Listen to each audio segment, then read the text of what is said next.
Y bueno, pues estamos el día de hoy con varios del equipo de NEA, una comunidad de una fintech súper chida, y les vamos a platicar un poquito, pues, qué pasó en el 2022, más o menos qué creemos que va a pasar en el 2023, y si hay oportunidades o no hay oportunidades en esta coyuntura macroeconómica.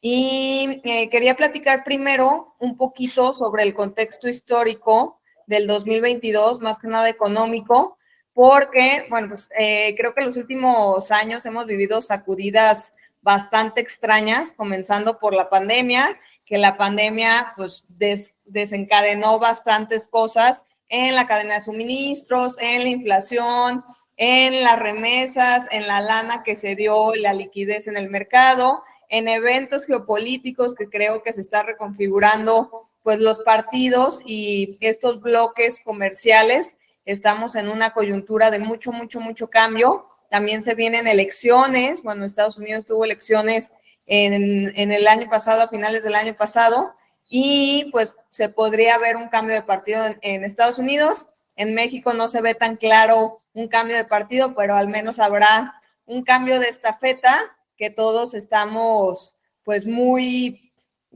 con el color morado en la cabeza, pero bueno, pues a ver qué pasa en el futuro, ¿no? Entonces, creo que venimos de muchos cambios, de tanto de trabajo, de gastar, de cómo se compran las cosas y muchos cambios personales que el día de hoy nos tienen en una coyuntura que mucha gente le llama crisis, desaceleración, inflación. Entonces tenemos en la cabeza todas estas palabras, pero se las quería desmenuzar un poquito más, ¿no?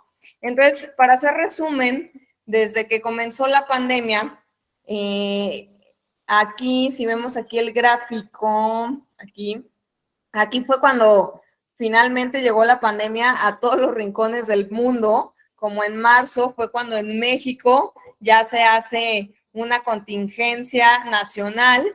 Y pues, ¿qué pasó? Pues la mayoría de las personas estábamos encerradas en casa o sin muchas salidas, y lo que empezó a hacer es desacelerar el consumo, bajar, subir el desempleo, y muchísimos factores se desquebrajaron en esta pandemia porque realmente no sabíamos qué iba a pasar. Un evento que a mí me marcó, y la verdad es que no se me va a olvidar, es que el barril de petróleo se fue por debajo de cero, ¿no? Y técnicamente es algo muy complicado de entender o que podría pasar, pero el petróleo prácticamente nadie lo quería en ningún lugar, costaba carísimo tenerlo en estos buques navieros, y por eso la gente literal estaba regalando todos estos barriles petroleros, porque no había quien los consumiera, no había industria, no había personas trasladándose, ni deslizándose, ni viajando. Entonces, bueno, pues la economía estaba prácticamente parada en eso de marzo y abril por el pánico que había y por la incertidumbre que no sabíamos realmente qué era esta cepa, qué era si las vacunas iban a funcionar, si no iban a funcionar. Y aquí vimos un evento de desinflación o, ¿cómo lo puedo decir? O sea, la inflación bajó cañón, más que nada porque había demasiada oferta de productos y nadie queriéndolos consumir. Ahí empezamos a ver la quiebra de muchísimas empresas. No sé si recuerdan, bueno, varias de ellas ya se reestructuraron, pero empresas muy comerciales o también muy metidas en los sectores como de turismo, como puede ser Hertz. También vimos varias aerolíneas de nivel internacional tronar, porque estas empresas normalmente pues están recibiendo estos flujos mensuales, semanales de la compra de boletos, y con eso pagan sus créditos, con eso pagan todas las tarifas de estar en los aeropuertos, y a la hora de tener detenido todo el consumo y absolutamente toda la economía, pues muchísimas de esas empresas que probablemente ya estaban en el límite, pues fue ahora sí el empujón que derivó que estas empresas pues pudieran perder el territorio de su ciclo económico.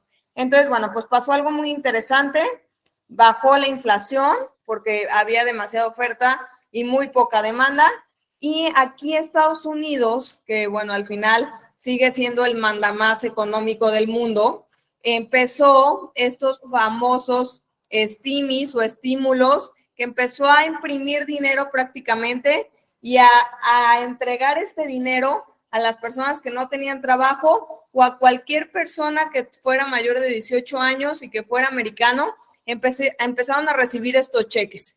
Entonces, estos cheques lo que ayudaron fue a tener muchísima liquidez en los bolsillos de los americanos y que esa liquidez se utilizara pues para especular, ¿no? Ahí vimos la super subida del Bitcoin, de criptomonedas, no sé si han escuchado de estos como monitos digitales de NFTs. Empezamos a ver muchísima clase pues hasta de scams financieros porque había mucha liquidez. Las personas no sabían qué hacer con el dinero y a la hora de que te sientes rico, pues quieres meterle más y quieres meterle más a las inversiones.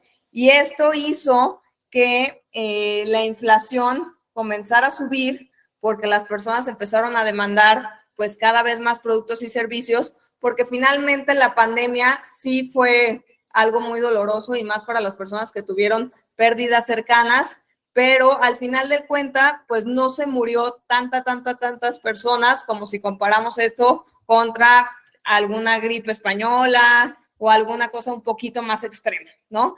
Y entonces Estados Unidos y prácticamente todos los gobiernos centrales y los bancos centrales lo que empezaron a hacer a la hora que la economía está paralizada y está detenida, comienzan a bajar sus tasas. Esta es una manera y una política monetaria o un mecanismo y herramienta que pueden hacer los bancos centrales para tratar de mover un poquito el consumo. ¿Por qué? Porque lo que hacen es o hacer el dinero más caro o hacer el dinero más barato. Entonces empieza la pandemia y lo que empiezan a hacer los bancos centrales a la hora que ven que la inflación está cayendo, que el consumo está cayendo, que las compras están cayendo, que la actividad industrial está cayendo, lo que comienzan a hacer es bajar las tasas. Y esto hace que el dinero sea más barato y por lo tanto incentivas al consumo, a que las personas quieran gastar más porque probablemente ese carro que se querían comprar sin crédito no lo hubieran hecho, o su casa sin crédito no lo hubieran hecho, o una empresa que necesita una maquinaria, sin ese crédito para la pyme tampoco lo hubiera hecho. Entonces, cuando las tasas de interés, que igual en México no son tan perceptivas o tan sensibles estas subidas y bajadas de tasa, pero en Estados Unidos son muy sensibles y en la mayoría del mundo también son muy sensibles. Entonces, cuando empiezan a bajar las tasas, el dinero prácticamente era gratis, ¿no? O sea, podías en Estados Unidos pedir un crédito a 30 años a una tasa del 0.50%. O sea, te estaban regalando el dinero prácticamente y eso comenzó otra vez a activar los motores de la economía y más con estos estímulos fiscales también de los cheques o dinero que estaba llegando a las cuentas de los americanos, empezó a estimular la economía que nos puso en un bache de inflación.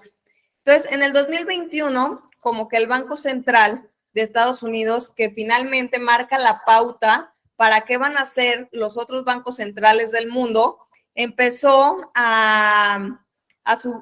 bueno, ya que bajó toda su tasa hasta cero, empezó a decir, no, ¿saben qué? Tranquilos, la inflación es transicional, ¿no? Entonces escuchamos esta frase de transicional y va a pasar y pronto nos vamos a recuperar y vamos a llegar a nuestro objetivo de inflación, que en Estados Unidos es del 2%. Vamos a volver a nuestro objetivo de la inflación del 2% y la realidad es que no llegábamos, cada vez iba subiendo más la inflación, que es aquí justo en este momento, cuando la inflación, ¡pum!, ¿no? Ya dio un brinco que fue muy difícil poder controlar y más porque comienza la guerra de Rusia y Ucrania y sabemos y hemos escuchado que Rusia y Ucrania pues, son de los principales, Ucrania de granos y muchos otros servicios y Rusia de energía principalmente. Energía y también muchísimos fertilizantes que se utilizan en la industria en todo el mundo y el gas, ¿no? Entonces, a la hora de estos dos países estar en conflicto y decir, oye, te cierro la llave, oye, te cierro la puerta, pues cada vez había menos oferta de gas natural, de petróleo, de fertilizantes, de comida, de granos, y comienza a acelerarse y empujarse todavía más la inflación hasta llegar a niveles aquí de 9.1% en Estados Unidos. Y puse el ejemplo de Estados Unidos porque es el ejemplo que finalmente permeó a todo el mundo, y en México estuvimos viviendo una situación bastante similar, ¿no? En Europa no se habían visto inflaciones de doble dígito desde hace muchas décadas y se están viviendo. Entonces, bueno, platico un poquito de cómo está la inflación para pasar un poquito más a ver cómo está la coyuntura. Entonces, a la hora que sube la inflación, ahora sí dice la Fed o el Banco Central de Estados Unidos, oigan, ¿saben qué? No, pues sí vamos a necesitar subir las tasas. O sea, sí necesitamos hacer más caro el dinero para que las personas se detengan o desalientes un poco el consumo. A la hora que les digo que en Estados Unidos es un poco más relevante, que tú tenías un crédito hipotecario a 30 años y tu tasa era del 3%, pues tu renta pues es pequeñita, ¿no? O sea, entonces no te pega tanto. A la hora que ahorita ya están las tasas casi alrededor del 6%, tu renta o tu hipoteca se te duplica. Entonces, eso ya tiene un efecto directo en tu cartera.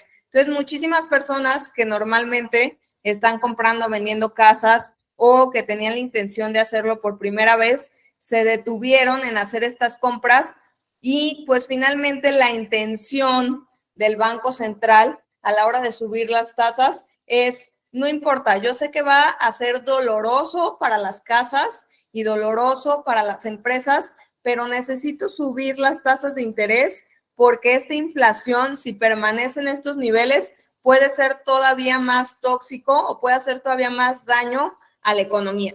Entonces, ahorita estamos en un plan en el que probablemente se destruyan empleos, que probablemente la economía se desacelere, que los países no crezcan tanto, pero el objetivo que se está cuidando y que se quiere llegar principalmente es a volver a controlar la inflación, porque niveles de inflación de doble dígito, como se vieron en muchos países, o de casi el 10%, no hacen que una economía sea sana, ¿no? Y muchas veces me preguntan, ¿y qué importa? O sea, ¿por qué es buena la inflación? ¿O por qué mejor no estamos buscando, en vez de un 2% de inflación, un 0% de inflación? Y la realidad es que yo lo veo como el corazón de una persona, ¿no? Tiene que latir a cierto ritmo para que todo esté acomodado y se sienta sano. Porque si la tasa estuviera al 0%, por aquí ni Marcos ni María José tuviera incentivo muchas veces de gastar, porque dice, no, pues ¿para qué compro el carro? ¿Para qué compro la casa? ¿Para qué compro esto? Si el día de mañana, pues va a valer lo mismo, ¿no? Entonces, realmente no haría sentido tener inversiones, no tendría sentido ser empresario y ser desarrollador inmobiliario, porque la gente no tendría como tanto apetito de comprar cosas, porque el día de mañana cuestan igual y el día de pasado mañana cuestan igual. Entonces, este ritmito de la inflación o este ritmo cardíaco, pues sí genera esta expectativa de consumir, de invertir, de meterle más ritmo a la economía. Entonces, bueno, nos encontramos en niveles de inflación bastante altos, y como les platicaba, lo que más subió el año pasado, aquí tengo como las categorías que más subieron, fue la comida, la energía, y que principalmente se derivaron pues mucho de este conflicto entre Rusia y Ucrania. Lo que puede pasar, y es lo que muchas personas tienen miedo de que pase, es que muchos emprendedores o muchas empresas aguantaron este golpe de la inflación y no trasladaron los sobrecostos que tuvieron el año pasado a sus consumidores. Entonces, probablemente este año podemos ver que esos costos sean trasladados a sus usuarios o a sus consumidores, y que la inflación pueda seguir pues bastante alta, ¿no? En el caso particular de México, hubo un programa que hizo nuestro presidente, que era Programa contra Combate a la Inflación, no recuerdo totalmente el nombre, pero lo que hizo fue dar un pequeño subsidio a la gasolina. Entonces, mientras el barril del petróleo estaba en $80, $90, nos estaba subsidiando ese incremento, porque finalmente si sube el motor que hace que toda la logística y toda la distribución funcione de una manera más barata, pues la realidad es que íbamos a tener un impacto que iba a derramar por todos lados. Entonces, trató de bajarle un poquito a la gasolina para que la inflación no llegara a un doble dígito. La verdad es que yo creo que fue un buen esfuerzo para no hacer que toda la cadena que viene alrededor de la gasolina tuviera un incremento, pero pues bueno, ahora que ya nos están quitando el subsidio o que ya no lo quitaron hace un par de meses, pues ya no se va a ver como la realidad del barril de petróleo que ha disminuido un poquito. Entonces, para el futuro, pues no sabemos realmente qué va a pasar, pero hay muchas cosas que nos dejan ver la luz después del túnel, como que China abrió por fin en enero su industria. No sé si recuerden, pero China tenía una restricción, unas políticas de COVID que se llama Zero COVID, ¿no? O sea, no querían a ningún fulano con COVID caminando por la calle. Aquí en México la realidad es que ya nos valía, pero en China sí era súper castigado y no querían a nadie enfermo. Entonces, eso hizo que la economía de China se pausara todavía un poco más. ¿Por qué? Porque no había industria, porque todos los puertos estaban cerrados, operaban 3 personas, y ya por fin en enero hicieron esta apertura o decir, ok, pues ya, si hay personas con COVID, ni modo, vamos a ver cómo la vamos a ir afrontando, pero ya no podemos estar cerrados porque le estamos haciendo demasiado daño a nuestra economía. Entonces, es bueno y es malo que China esté abierto. ¿Por qué? Porque, bueno, porque hay muchísimos productos que se hacían en China y a la hora de que ellos cerraron, la realidad es que se quedó muchísimas partes de la cadena de suministro pues con cierta escasez o cierta ruptura que no ayudaban a que los productos viajaran más rápido y que fueran más baratos. Entonces, nacionalmente o buscando otro proveedor que probablemente era más caro, pues muchas empresas tuvieron que estar pues modificando su supply chain o esta cadena de suministro para poderle hacer frente a su empresa, a sus productos, a su producción. Entonces, que se haya abierto creo que va a ayudar mucho a la inflación, porque pues ya tenemos ahora sí a la industria del mundo abierta, la fábrica del mundo abierta, que puede ayudar a que otra vez se agilice la distribución, se agilice la logística y también todas estas materias primas, que hay muchísimas materias primas que vienen de China, pues que también se vuelva a desinflar un poquito el precio.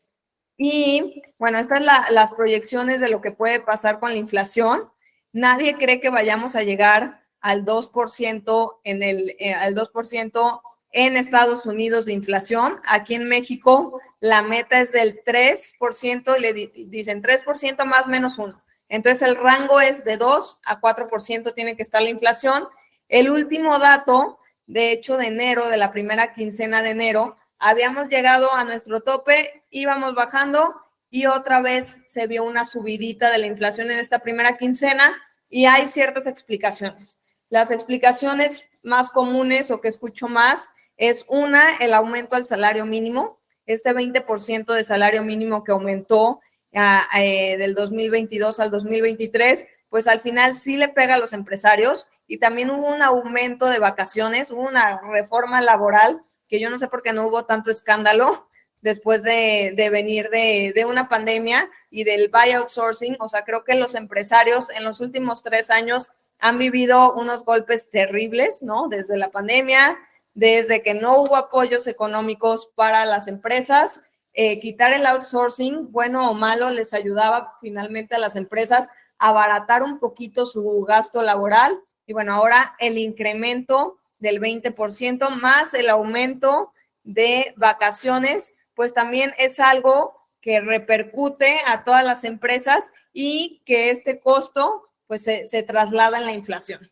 Entonces, bueno, eso no está ayudando tanto y también quitar los estímulos del plan de contención de la inflación, pues tampoco ayudó para que esta primera quincena fuera tan buena, y hay aumentos en la CFE, ¿no? Entonces su recibo probablemente en enero y febrero o bimestral cuando lo paguen, les va a salir un poquito más caro que lo que estaban los años pasados, para pues también tratar de pues ayudar a la CFE a que sea un poquito más redituable, ¿no? Sin meternos en tanto tema político. Y les platicaba lo que estaban haciendo todas las economías y todos los bancos centrales para tratar de disminuir la inflación, y fue subir las tasas, ¿no? Entonces, todos los países, hasta metiendo a Japón, que Japón es un ejemplo claro de cómo ha vivido en deflación. Ahorita está muy contento con su 2% de inflación, y de hecho quiere más inflación todavía porque, bueno, no lo había podido lograr. Pero todos los demás países, como México, estuvieron subiendo su tasa de interés a la par o a veces hasta más acelerado que Estados Unidos, para también tratar de bajar la inflación. Entonces, bueno, muchísimas veces creemos que la inflación es nacional, y la verdad es que es internacional, ¿no? Ya hay muchísimas cosas que vienen de precios internacionales, que es el barril del petróleo, el arroz, la harina, o sea, muchísimos productos ya se venden y se comercializan a precios internacionales. Entonces, no fue un caso aislado de México o Estados Unidos o de Rusia y Ucrania, fue un caso de inflación que permeó a todo el mundo. Aunque México no diera estos estímulos, finalmente también, pues de manera colateral, nos pegó esta parte de los conflictos internacionales, por lo que todos los bancos centrales tuvieron que utilizar esta herramienta de subir las tasas, o sea, de hacer el dinero más caro para que pudiéramos tener control de la inflación. Y México, de hecho, el 9 tiene junta del Banco de México para, probablemente va a volver a subir su tasa. Ahorita México se encuentra en una tasa del 10.50, que es una tasa de referencia que no se había visto como en 4 décadas, ¿no? Que es bueno y es malo dependiendo del lado en el que estés. Después vamos a pasar al lado del inversionista. Pero para el lado de México, la verdad es que, pues, en cierta manera es malo tener tasas tan altas, porque finalmente, pues, estás endeudándote a una tasa más cara, y porque finalmente todas estas tasas lo que reflejan es el costo de tus intereses de tu deuda internacional. Entonces, tener tasas altas no ayuda a que tu deuda internacional baje, pero bueno, pues lo que queremos hacer es salvaguardar la estabilidad del peso, de la economía y de los empleos. Esa es la meta del Banco de México, y pues a través de esta herramienta de política fiscal y política monetaria lo está buscando hacer, ¿no? Y bueno, muchas preguntas es, oye, y ya estamos en crisis, en el 2023 iba a haber una crisis. Si se ponen en Google Search y ponen crisis 2023, van a encontrar 1,000 millones de artículos sobre eso, ¿no? Hay todos los analistas y todos los economistas tratando de ver cuáles son los indicadores que nos pueden decir si ya estamos en crisis o estamos en una crisis de soft landing o estamos en una crisis de hard landing. ¿Qué es esto? ¿Qué tan dura va a ser la crisis? Y yo creo que hay algunos sectores, y de hecho seguramente a muchos de sus colegas por ahí les pegó bastante el 2022, o sea, cerraron muchísimas empresas, y fondos de deuda privada o fondos de venture capital y fondos de startups tuvieron que cerrar la llave y tuvieron que despedir muchísimas startups a muchísimas personas, porque al final esas empresas son menos resilientes ante estos cambios bruscos del costo financiero. Y algún ejemplo es, no sé si ubican Joker, pero ha estado cerrando sus operaciones en muchísimos lados. Rappi, también ya hay noticias de que está buscando un comprador, y toda la parte de fintech que están pues viendo cómo salen de esta crisis, porque la crisis se da más que nada por el costo del financiamiento, ¿no? Salieron muchísimas empresas y muchísimos unicornios en el 2020 cuando el dinero era muy barato. como les decía, que la tasa era 0 para un proyecto de 30 años, pues claramente hacía todo el sentido endeudarte porque la idea es generar utilidades y revenues y EBITDAs y demás, utilidades netas por arriba del 0% que era tu costo de financiamiento. A la hora que tu costo de financiamiento, que en Estados Unidos ya está alrededor del 6 al 10%, dependiendo qué tan buen pagador seas o cómo estás en buró de crédito, pero te cambió totalmente la jugada. Entonces hubieron sectores muy afectados, principalmente los sectores más afectados, yo creo que son las industrias o las empresas de innovación, de mayor revolución, porque son industrias que en un inicio necesitan muchísimo capital para hacerle frente a la estructura de su empresa, a poner la idea en un producto o en un servicio y pues estuvieron haciendo muchísimos cambios en sus estructuras de costos, de pricing, para poder salir a flote. Pero la realidad es que le estamos diciendo bye bye a muchas empresas de este sector y a las que les ha ido bastante bien, claramente es a las empresas de energía y a las empresas de servicios. Estas empresas sí han podido salir a flote bastante bien y aquí hay ciertos indicadores económicos que han ayudado a los analistas a ser un poquito más optimistas. Estoy tomando datos de Estados Unidos, pero en México están bastante parecidos. La tasa de desempleo en México y en Estados Unidos está en sus niveles más bajos. O sea, casi no hay desempleo. Casi todas las personas que buscan trabajo encuentran un trabajo. Entonces, ese es como un check de decir, no estamos en crisis, ¿no? O sea, si todo el mundo está encontrando un lugar donde trabajar, pues vas a encontrar un lugar donde generar ingresos y por lo tanto, pues podríamos decir que ese indicador es algo que contradice la teoría de la crisis o de la desaceleración. Si aquí ven estas 3 barras naranjas, lo que nos quiere decir es la expectativa del empleo y desempleo más bien en Estados Unidos. Y ahorita, el último cuarto del 2022, la tasa salió en 3.6 de desempleo y si ven, se espera que suba el desempleo. En la cabeza de casi todo mundo está, viene una desaceleración, igual y no va a ser como una crisis del 2008 o contra una crisis de 1929 o contra una crisis tequila o contra una crisis de estas que históricamente han sido muy severas, pero sí se está previendo en casi todos los sectores una crisis o una desaceleración.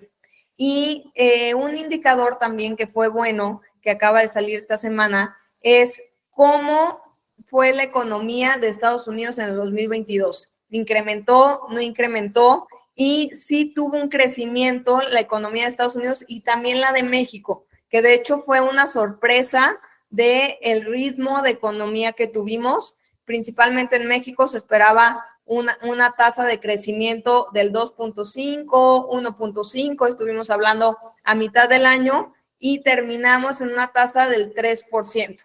Entonces sí tuvimos un crecimiento, no fue un crecimiento de nuestros mejores años y abundante, pero sí hemos tenido crecimiento a pesar pues de la inflación, a pesar de muchos costos y muchas piedras en el zapato que hemos tenido durante estos últimos años. Y otro indicador que nos ayuda, les digo, como a poner un poco más de optimismo y a quitar todas estos headlines de noticias que de repente nos asustan, y es el consumo. El consumo sigue muy fuerte, las personas siguen teniendo ganas y además dinero en sus bolsillos para ahorrar. De hecho, hay un indicador que mide cuánto ahorro tienen los americanos en su bolsillo y está ya no en los límites más altos o en sus topes, pero sí sigue teniendo más dinero que en el promedio histórico de los años para gastar. Entonces, al menos todavía las personas tienen ciertas balas por si la cosa se pone un poco más difícil, salir mejor librado. ¿Qué dice aquí?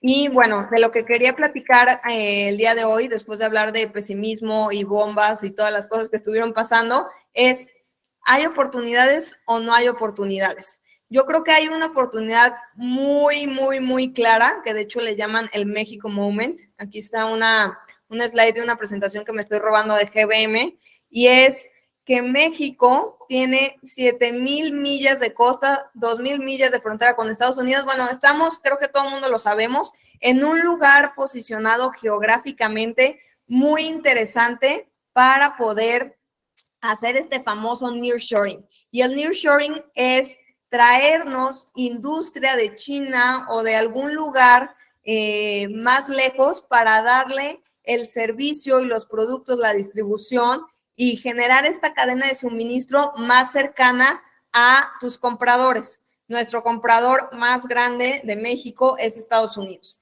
Y Estados Unidos está un poco enojado con China por su cierre, por la pandemia y por varias cosas que yo creo que es un momento muy crucial, que ojalá estuviéramos en la mejor estructura económica y también con un líder político que empezara a traer este tipo de inversiones, pero tenemos muchas cosas muy favorables y es, si comparamos el costo, que normalmente se conoce como, el costo del chino versus el mexicano, pues el chino gana. La realidad es que en México tenemos costos de manufactura muy, muy, muy atractivos y la dificultad o los retos que tenemos, pues es la seguridad, el Estado de Derecho y la capacidad de innovación, ¿no? O sea, tenemos muchos retos en puerta, pero también tenemos una oportunidad de muchos billones de dólares que creo que en la frontera ya se está viendo.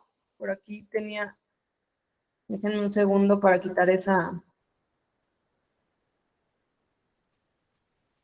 foto que no va.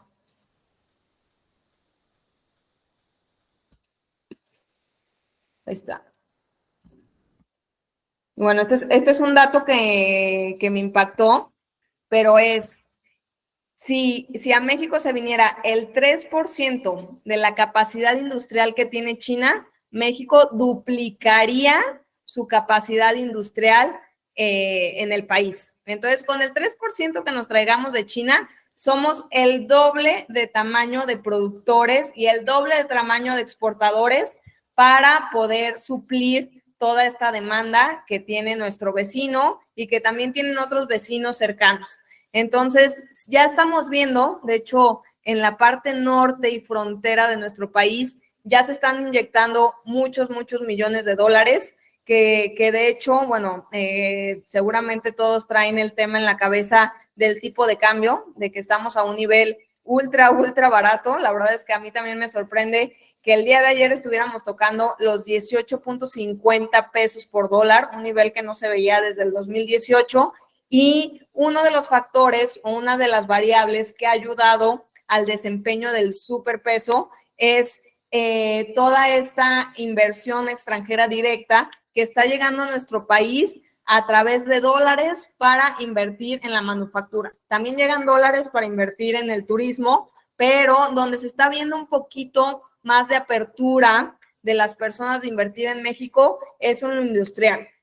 Y bueno, yo sí creo que la oportunidad que tenemos en México sobre el nearshoring debe ser aprovechada. Ahí esperemos que nuestros líderes se sumen a esta coyuntura, se sumen al México Moment y abran las fronteras y abran toda la capacidad que tenemos en México para aprovecharla de la mejor manera. Y otras oportunidades, y creo que esto es un poquito más de inversión de nuestro bolsillo, es la tasa de interés. Entonces, bueno, tengo un canal, no sé si lo siguen, se llama cifras.mx y ahí hablamos muchísimas veces de los CETES, ¿no? Hay una plataforma que se llama CETES Directo que puedes invertir en deuda mexicana, ¿no? En prestarle dinero al gobierno. Entonces, como les decía, tanto los bancos centrales de México, Latinoamérica, como de Estados Unidos y todo el mundo, para poder controlar su inflación, lo que hicieron fue subir sus tasas de interés. Los primeros que empezaron fueron los brasileños y México le siguió el paso y Estados Unidos en tercer lugar, ¿no? Si ponemos a estos tres jugadores. Y ahorita, recordando, México tiene una tasa de referencia del 10.50 y Estados Unidos, con su última decisión de política monetaria, está en el 4.75. Entonces, ¿qué pasa? Todos los países requieren capital para hacer sus programas de infraestructura, sus programas de educación o cualquier agenda económica que esté en manos de los líderes políticos, y para eso utilizan financiamiento, así como las empresas, ¿no? Piden dinero prestado para hacer todas estas obras y luego a través de los impuestos, pues empiezan a pagar la deuda que contrajeron para estos proyectos. Entonces, Estados Unidos, al tener esa tasa de interés y México al tener una tasa del 10.50 de referencia, lo que hace es generar un spread, ¿no? Que al spread se le conoce como la diferencia entre tasas. Entonces, aquí en esta imagen, de la segunda imagen con fondo negro, podemos ver como esta oruga verde que se ve en la imagen, y realmente lo que está marcando es la diferencia entre las tasas. Ahorita, si ven, tenemos una apertura, o sea, el color verde, la línea del color verde tiene muchísima más área. O sea, estamos en una oportunidad en que en México, si tú eres inversionista o estás del lado de poder recibir intereses y los inviertes, lo que va a pasar es que por tu dinero te están pagando muchísima más tasa que lo que te están pagando en Estados Unidos. Y si por algo ustedes tienen esta capacidad de ahorro o al menos quieren comenzar con este hábito, pues pueden encontrar tasas muy interesantes que son por encima de la inflación. ¿Y por qué digo por encima de la inflación? Porque lo que tenemos que hacer todo el tiempo con nuestro dinero y con nuestro ahorradito es que al menos conserve su poder adquisitivo. ¿Esto qué es? Que tú puedas seguir comprándote los rancheritos como si costaran 2 pesos, porque tu dinero ha seguido aumentando al mismo nivel o de preferencia con un mejor ritmo de crecimiento que la inflación. Entonces, si tu dinero crece en el tiempo con más fuerza, que yo muchas veces les digo, está padrísimo ahorrar, ¿no? Y las personas que tienen el hábito de ahorrar, felicidades, pero si le ponen este punch y le ponen este músculo, la verdad es que todavía los va a direccionar y los va a impulsar con una catapulta que al final del día pues vas a tener un poquito más de dinero, que el dinero no es más que una herramienta que te facilita ciertos proyectos. Entonces, ahorita, por eso, tanto dinero se ha venido a México, porque lo que están viendo los inversionistas es, ¿sabes qué? El dólar no me conviene en estos momentos porque sí, me está pagando una tasa que históricamente no me paga, porque en Estados Unidos por tu dinero en el banco te pagan el 0% o el 1%, y en México te pueden pagar el 4 o 5%, digo, si no estás con un banco muy gandalla, pero ahorita la diferencia es tan alta que los inversionistas internacionales y hasta los mismos americanos dicen, ¿sabes qué? Vendo mis dólares, invierto en pesos, porque mis pesos van a crecer a un ritmo más acelerado que los dólares, y después los vuelvo a convertir a dólares, pero voy a tener más pesos y el dólar se va a quedar en este nivel, que voy a poder al final de la ecuación y al final del tiempo tener más dólares. Entonces, por eso nos están llegando muchos dólares por nuestra tasa de interés. Es bueno y es malo. ¿Por qué? Porque, como les digo, tener una tasa de financiamiento tan alta, pues al que le está costando es a nuestro gobierno,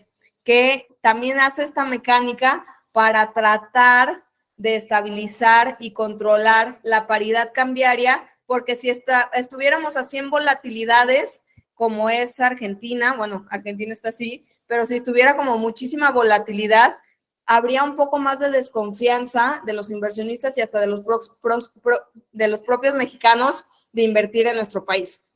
Entonces, creo que el dólar, pues a estos niveles es una gran oportunidad. Es como volver al 2008 y volver a decir, ¿qué onda? Pues compro unos dolaritos. Entonces, a estos niveles se ve bastante interesante. Yo siempre recomiendo invertir en dólares productivos para que adicional de la ganancia cambiaria que pudieras tener, tus dólares también generen como cierto flujo, ¿no? Entonces, esas son las oportunidades que les quería poner. Y bueno, también los mercados financieros han estado muy baratos. Las bolsas el año pasado cayó el Nasdaq, que son las empresas de tecnología, alrededor de 36%. Ya este mes están recuperando bastante, pero en precio-utilidad, que es un indicador financiero que se utiliza muchísimo para ver qué tan caro, qué tan barato está el mercado accionario, estamos por debajo del promedio de los últimos 10 años. Entonces, estamos baratos, ¿no? La verdad es que no está barato, pero sí está más barato que en promedio de los últimos 10 años. Entonces, tener un ojo por ahí, si es que les interesa este mercado, también es una buena oportunidad, ¿no? Y creo que se me está acabando el tiempo, pero con lo que quería cerrar es, y yo, a ver, mortal, después de escuchar todas estas cosas de los subgobernadores de los bancos centrales y demás, ¿qué puedo hacer yo o cómo puedo tomar ventaja si es que hay un panorama de desaceleración, un panorama de crisis? Pues al menos yo creo que lo que debemos de hacer todos es tener un presupuesto definido y monitoreado, ¿no? O sea, que sí tengamos este control sobre nuestro dinero, de saber a dónde se fue, en dónde fregados está nuestro dinero después de que llega la quincena y qué puedo hacer, cuáles son las áreas de oportunidad para poder ahorrar un poco más. ¿Por qué? Porque han escuchado seguramente la frase que en las crisis es cuando más oportunidades hay, y la realidad es que sí pueden venirse muchas oportunidades, ya hablamos de un par de ellas, que si estás bien posicionado y tienes algo de liquidez, pues puedes sacarle ventaja a la crisis del lado positivo. Pero también, si tienes alguna emergencia o si tienes ahí algún evento no tan lindo, no tan grato, pues tener las herramientas y estas balas necesarias por salir del bache sin necesidad de tarjetear y de hacer cosas que luego perdemos piso con la cabeza y ahora sí empieza nuestra cadena de errores. Entonces, la manera que podemos afrontar más fácil una crisis o también cualquier momento del ciclo económico es incrementar nuestras reservas, ya sea para oportunidad o para alguna emergencia que podamos tener.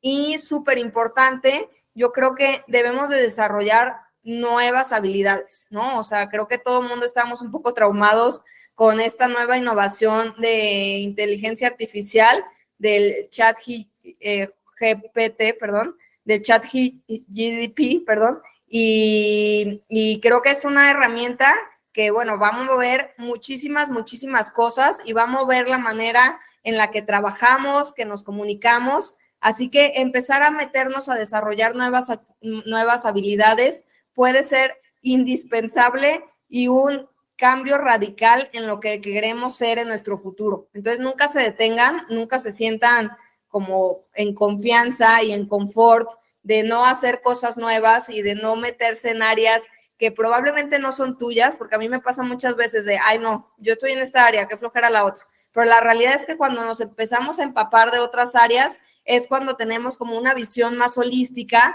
que nos puede ayudar a desarrollarnos mejor. Y bueno, para finalizar, lo que también tenemos que tener siempre es buena actitud, ¿no? Creo que ante momentos difíciles, si tenemos la capacidad de ponerle una sonrisa al momento, o al menos no ponerle una mentada de madre al momento, puede ser muchísimo mejor como salgamos adelante en un panorama de crisis. Digo, yo no creo que la crisis vaya a ser tan cañona, creo que va a haber una desaceleración, pero también creo que hay muchas oportunidades para México que ya se están viendo, ya se están materializando, simplemente hay que estar atentos a ellas y ponernos del lado correcto para subirnos a esa ola.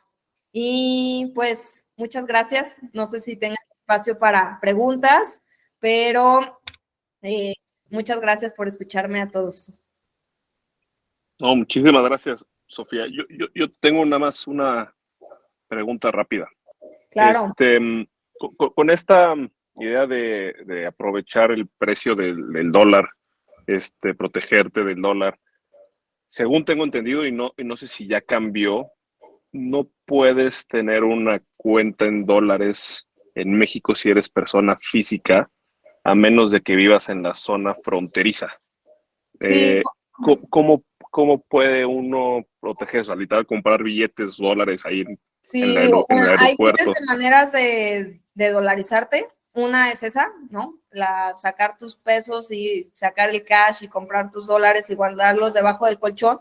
Pero yo creo que lo más eficiente es abrir una cuenta en una casa de bolsa. Digo, creo que ya hay miles que puedes empezar a invertir desde 100 pesos. Yo diario pongo ahí a la mesa GBM porque, bueno, fue el pionero digital de hacer la democratización de los mercados, y abres una cuenta de GBM que no vas a tardar más de 7 minutos y puedes comprar instrumentos que tengan exposición al tipo de cambio, ¿no? Y puedes no arriesgarte, ¿no? Porque muchísimas personas me dicen, oye, pero es que si tengo que comprar cosas con exposición al tipo de cambio, tienen que ser a fuerzas acciones y tengo que invertir en Amazon a fuerzas. No, por supuesto que no. Hay unos instrumentos bastante eficientes y transparentes que se llaman los ETFs, ¿no? En México se conocen como fondos mutuos. Y los fondos mutuos lo que hacen es hacer una canasta, o sea, yo les platico que para mí es como una pizza, y cada rebanada de la pizza va teniendo diferentes ingredientes.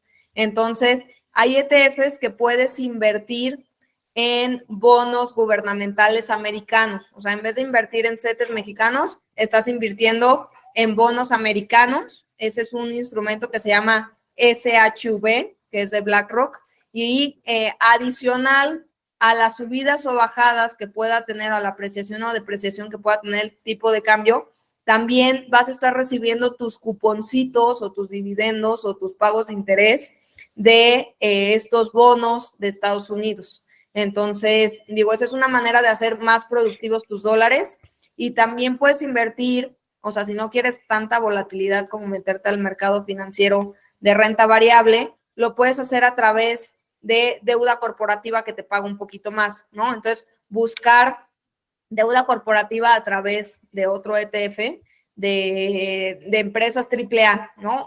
O también te puedes ir entre empresas W que todavía te van a pagar más, o sea, AAA quiero decir de la calificación. Entre más calificación y más haces tienes, es que eres mejor pagador y tienes menos probabilidad de incumplir con tus compromisos financieros. Entonces, ahí tú sabes, pues, en qué meterte, en qué nivel de riesgo meterte, pero creo que sí, o sea, lo importante es hacer productivos tus dólares, porque, digo, aquí un dato curioso que normalmente tenemos en la cabeza gracias a nuestros abuelitos, es ladrillos y dólares, ¿no? No hay más. Ladrillos y dólares y tierra en las manos, por favor, porque es lo mejor que te puede pasar. Y si agarramos un histórico de cuánto me hubiera pagado la deuda de México versus cuánto me hubiera pagado estar invertido en dólares, te sale mejor estar invertido en deuda mexicana. Esa es una realidad, ¿no? Pero siempre tener esta pizza con rebanadas distintas, pues hay veces que te golpea el tipo de cambio y hay veces que te golpea la renta variable y hay veces que te golpea otra cosa, ¿no? Entonces, pues entre más diversificación, pues es un poquito mejor.